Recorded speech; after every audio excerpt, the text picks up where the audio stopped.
Hello, my name is Ed O'Malley, and I am so grateful to have the opportunity to join you, to participate, at least virtually, in your conference.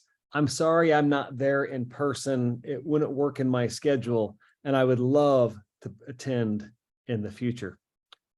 I'm excited to share some thoughts about the intersection of our faith and what leadership looks like in our world today.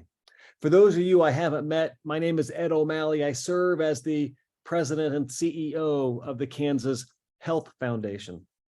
I've been here about a year. For the 16 years prior, I served as the founding president and CEO of the Kansas Leadership Center. And prior to that, was engaged in government and politics in our state, serving in the Kansas House of Representatives, working for one of our previous governors, Governor Bill Graves, and involved in our state in a myriad of other ways.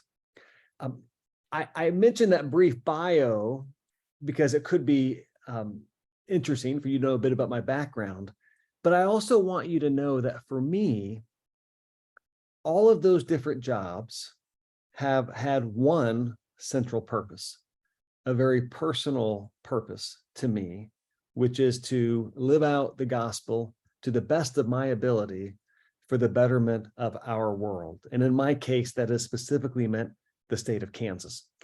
I am so excited to share with you today thoughts about my work over the many years, specifically related to leadership. And I'm just so excited because in this conversation, I get to fully connect it with my faith journey, our faith journey. So thank you for that opportunity. It's a privilege for me to be with you. This is the book that I'll talk about a little bit. It's called When Everyone Leads. It's my latest book, and it was written to be a highly accessible book about leadership that could connect with anyone. You know, a lot of times, most of the time, when we think about leadership, we're thinking about people in authority. Most of the time, people think about this all wrong, in my opinion. My experience has taught me that leadership and authority are two totally different things. My experience has taught me that often we conflate these things. We think they're one and the same. You know, if somebody were to say, who's the leader of the church? Somebody will say the pastor. Who's the leader of the school? The principal. Who's the leader of the town? The mayor. Who's the leader of the company? The CEO. I get why people say that. I just don't think it's very useful. And one of the key things we talk about in that book, and one of the key things that the Kansas Leadership Center has pioneered over the last 16 plus years, is a belief that leadership is an activity. It's something that happens. Specifically, it's the activity of mobilizing others to make progress on our daunting challenges, to mobilize others to make progress on our most important opportunities, our most important challenges. Now, I think we can be honest with each other. We've all seen people in authority roles unable to do that. We've all seen people in authority that are not mobilizing their people to make progress on the most important challenges. And if we're honest with ourselves, maybe we can even admit that there have been times, I know I can admit this, there have been times that I've been the authority. I've been the one people call the leader. And I've been unable to mobilize people to make progress on our toughest challenges. We think that's what leadership is. So the book centers around the belief that leadership is mobilizing others, and that sometimes people in authority exercise leadership, and a lot of times they don't. And sometimes people not in authority exercise leadership, and a lot of times they don't. But if you think about leadership as an activity rather than a role, something really powerful happens. Actually, two really powerful things happen. Number one, those in authority, once they start to realize that leadership is an activity, it's not a position, right? You have a position of authority. Whether you exercise leadership is a different question. But once people in authority begin to realize that leadership is an activity, not a position, one of the amazing things that happens is they actually cannot feel quite as much pressure on their shoulders. Progress on the most important challenges isn't entirely on their back. Now, you can't make progress on our toughest challenges without those in authority doing their part. And their part, the argument my co-author and I, Julia Fabris McBride, are making in the book is that their part, the part of authority, isn't sufficient for making progress. So the first thing that happens is, those in authority can relax just a bit, not have all of the pressure on their back for progress.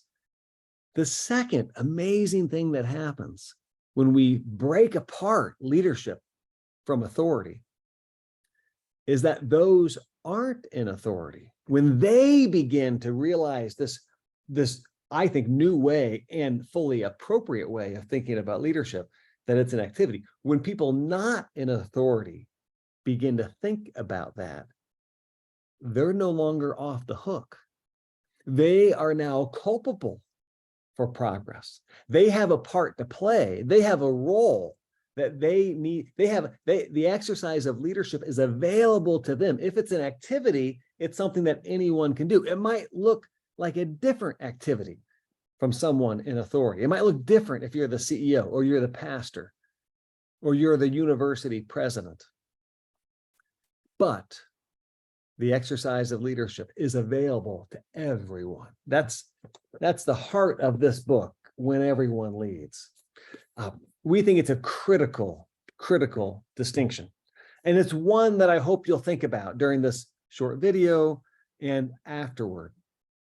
And especially as we think about our faith communities, our congregations, our churches, there are a lot of challenges facing our faith communities. Many of our faith communities are facing decline in terms of participation, in terms of evangelization, in terms of mobilizing others to live out the gospel.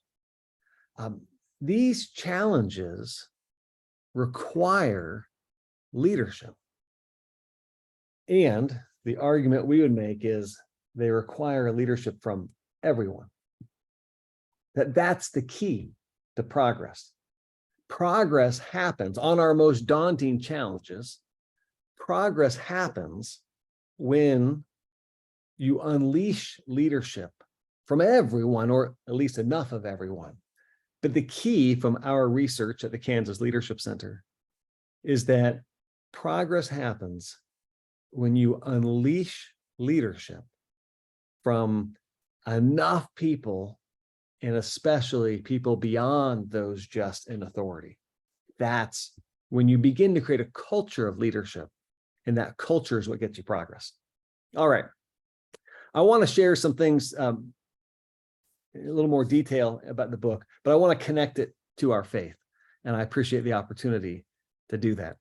And for those of you who have heard me speak before, you'll know how I am struggling right now, because I give lots of speeches, lots of presentations. And what I tend to do in all of them is revolve them around engagement with the audience.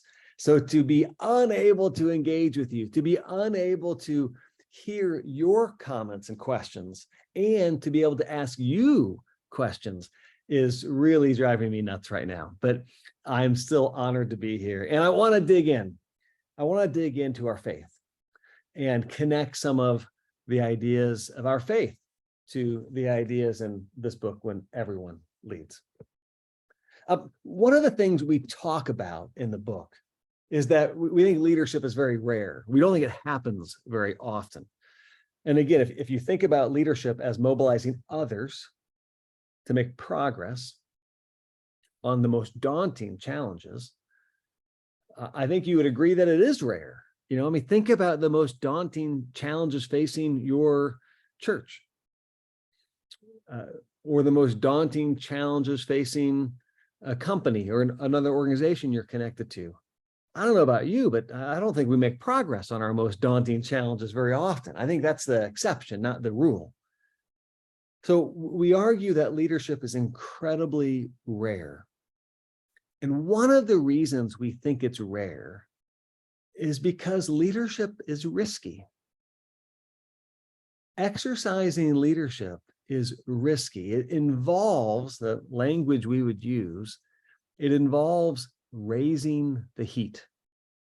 Another way of saying that is it involves, wading into conflict. It involves surfacing conflict that's already there, but no one is talking about. Those who exercise leadership know that progress requires us to deal with some tough things, that if it was easy to make progress, we would be making progress, right? So the thought here is that what gets in the way of progress is oftentimes an inability, an unwillingness to do what's uncomfortable. So we gravitate to the comfortable, and that keeps us stuck in a lack of progress. We might be really busy, but you and I know there's a difference between being busy and being productive, between being busy and being purposeful, between being busy and exercising leadership. So let's connect this idea of raising the heat to our faith. Jesus said, I came to set the earth on fire.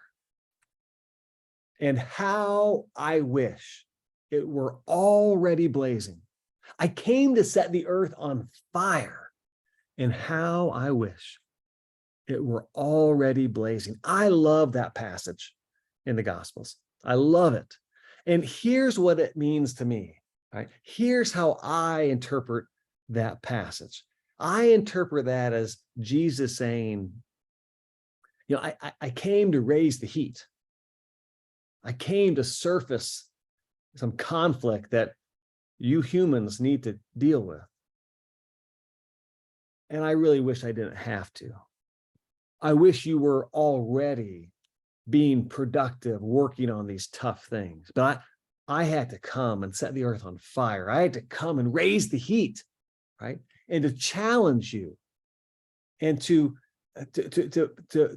ask you, to force you to contemplate hard things.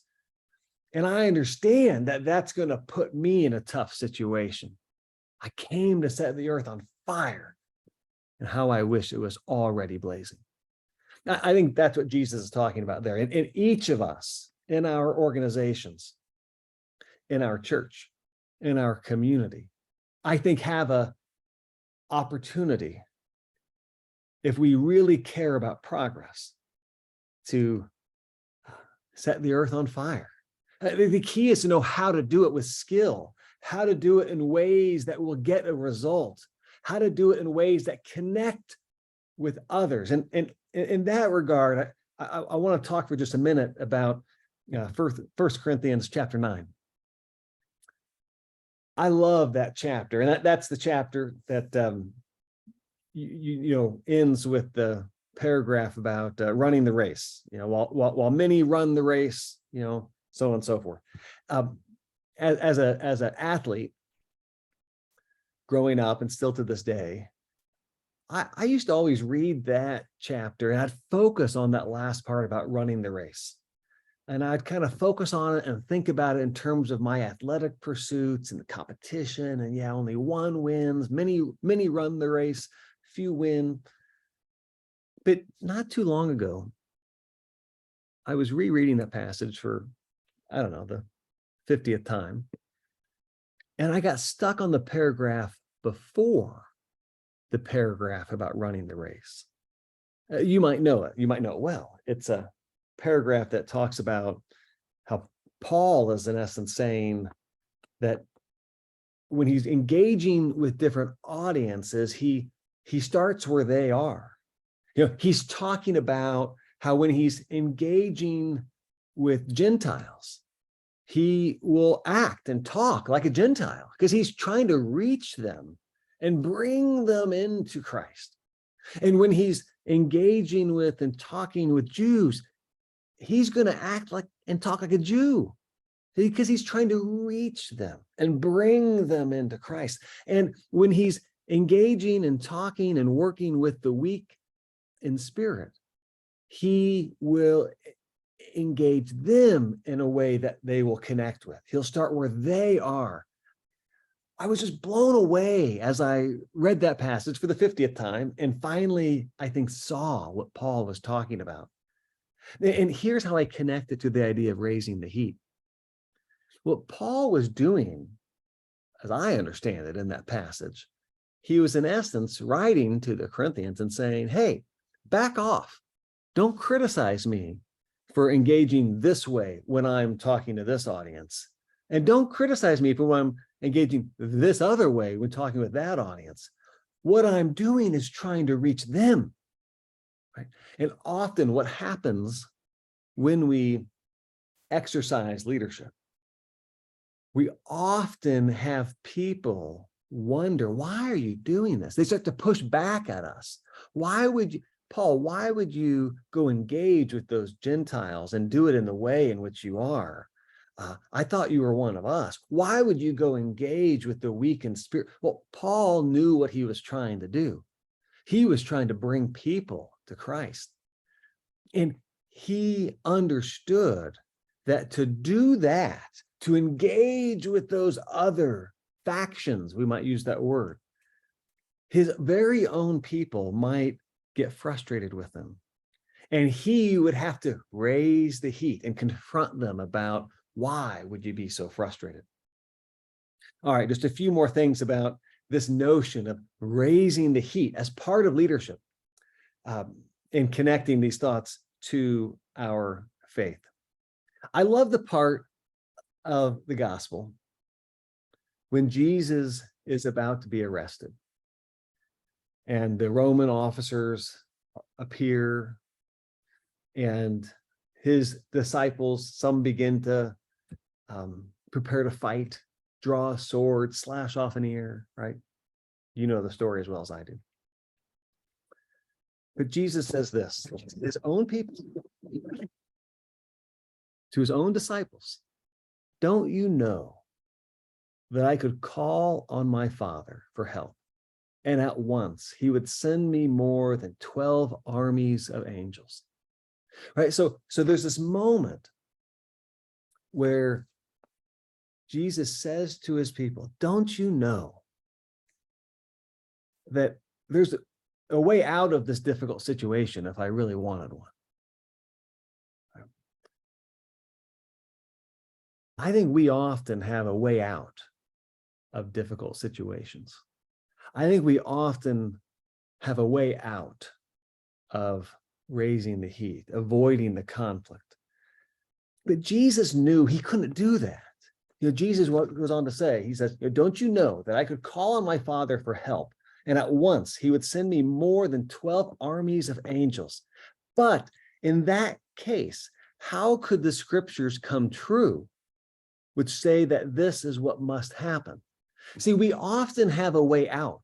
We often have a way that we could avoid the heat, to avoid conflict, to avoid the discomfort that comes with leading and exercising leadership. And Jesus modeled for us that we have to step into the conflict. We have to understand that it's often necessary to lead to progress. The last few things I want to say about this is that one of the ways we often have to raise the heat when working with our church, our faith community, our organizations, our companies, our families, is to help people focus on the language we like to use, their part of the mess. This shows up in the gospel. when Jesus says to us, before you start criticizing the speck in your neighbor's eye, take the plank out of your own. What Jesus was getting at there is that we often look to what's wrong out there with others before we address what's wrong with ourselves. When it comes to mobilizing people to make progress on our most daunting and difficult challenges, the temptation, what is the norm, is to point at others, point outside of our group. The problem is these people over there. The problem is these people over there. The problem is these people over there. What people who exercise leadership do is they point out the plank in the eye of themselves and their own people. They don't let their people obsess over what those people over there are doing. Instead, they say, and what are we doing to contribute to this problem? You see how that raises the heat? You see how that lifts up tension? It challenges your own people in ways that could be uncomfortable for them. It's so much more comfortable to say, the problems facing the church today are all because of folks in Hollywood, or all because of folks over here, or folks over there. But what Jesus is saying, and what we are arguing in this book, When Everyone Leads, is that leadership is about taking ownership over what you can control. And I can't control what happens in Hollywood. I can't control what happens over there or over there, but I can control what happens in here. And I have a lot of influence over what could happen in the organization that I'm a part of. It's another example of raising the heat. There's so much more we could talk about. And I hope if this conversation intrigued you, if this idea of connecting concepts, provocative concepts of leadership with our gospel intrigues you, know I'd love to have a conversation with you. I'd love to learn how I could be of service to you and to your church, to your community. The Kansas Health Foundation, which I've been the CEO of for now about a year, the Kansas Health Foundation exists. Our purpose is to do three things. Number one, to help Kansas lead the nation in health. Number two, to eliminate the inequities that create health disparities. Like there are a lot of folks struggling to live a healthy, thriving life. We want to help them and eliminate the barriers. And the third thing we want to do is become, the model for impact. I know that one of the best ways that we'll have success doing those three things is partnering with the faith communities of our state. So please know that from the bottom of my heart, if there's interest in engaging and learning and finding ways to connect and work together to bring the gospel to life in our state and to improve the health of all Kansans, let me know. I'd love to have a conversation with you. Thanks again for this opportunity. I'm sorry I couldn't be with you in person. God bless and onward. Be well. Bye-bye.